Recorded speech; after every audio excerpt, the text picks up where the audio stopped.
അപ്പൊ ഇതിനകത്ത് ഈ കല്യാണം കഴിക്കാത്ത ആരെങ്കിലും ഉണ്ടോ? കല്യാണം എല്ലാ നൗഷാദന്മാരും കല്യാണം കഴിച്ചാണോ? Okay okay. ഞങ്ങളുടെ പേരിന്റെ അർത്ഥം സന്തോഷം നൽകുന്നതെന്നാ. കേരളത്തിൽ ഒരുപാട് ആൾക്കാർക്ക് സന്തോഷം നൽകിക്കൊണ്ടിരിക്കുന്ന സംഘടന കൂടിയാണ്. ഓക്കെ, എന്തൊക്കെയാ നിങ്ങൾ സന്തോഷം എങ്ങനെയൊക്കെയാ പകരുന്നത്? ഞങ്ങള് ചാരിറ്റി പ്രവർത്തനത്തിലൂടെ നടക്കും, ബ്ലഡ് ഡൊണേഷൻ നടക്കും.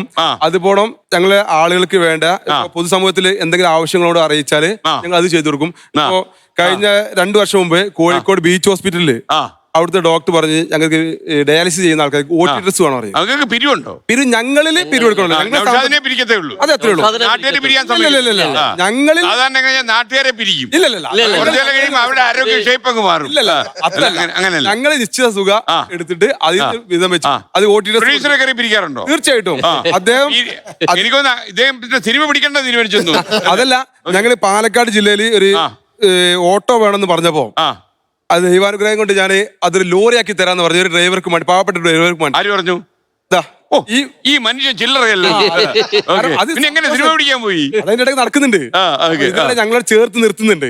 ഞങ്ങൾക്ക് എല്ലാവർക്കും സന്തോഷം നൽകാൻ സാധിക്കാണ്. ഓക്കെ, അത് കൊള്ളാം. ഇപ്പൊ ഇന്ന് വയനാട് ജില്ല, എവിടെയാ? എന്റെ നാട് കോഴിക്കോട്.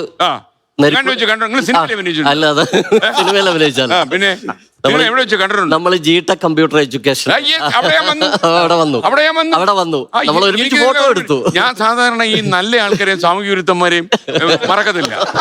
ഇതിലേതാ നിങ്ങളൊന്ന് ചോദിക്കരുത്, ഞാൻ പറയത്തില്ല. നമ്മളെ സന്തോഷം നൽകുന്ന ഒരാളാണ്. അപ്പൊ ഇന്ന് വയനാട് ജില്ലയിൽ നമ്മുടെ ഒരു സഹോദരന്റെ മകളുടെ വിവാഹം നടക്കുന്നുണ്ട്. ഈ കേരളത്തിലെ മുഴുവൻ നൗഷാദുമാരുടെ അതും നൗഷാദിന്റെ മോളെ കല്യാണം കഴിക്കുന്നത്. ഞാനും അങ്ങ് പേര് മാറ്റിയാലെന്ന് ആലോചിക്കുന്നത്. നമ്മുടെ വീട് എവിടെയാ? എന്റെ കൊല്ലം ജില്ലയിൽ ശാസ്താംകോട്ട. കേരളത്തിലെ ശുദ്ധജല തടാകം. ആ തടാകത്തിനകത്തൊന്നും കയറി ചാടത്തില്ലല്ലോ. ഒന്നും ചാടത്തില്ല. ഇവര് ശാസ്താംകോട്ടൊക്കെ ഒരു വലിയ പ്രശ്നമാണ്. ഞാൻ ഈ SK ആന്റി ട്രക്ക് പരിപാടിയായിട്ട് ശാസ്താംകോട്ട ഇറങ്ങിയപ്പോൾ ഒരു പയ്യൻ എന്നോട് പറഞ്ഞു, പോലീസ് വല്ലതും പിടിച്ചാൽ ഞാനെടുത്ത് കായലിൽ ചാടുമെന്ന്. ഞാൻ പിന്നെ ഒരു പരുവത്തിലേക്ക് പോയി.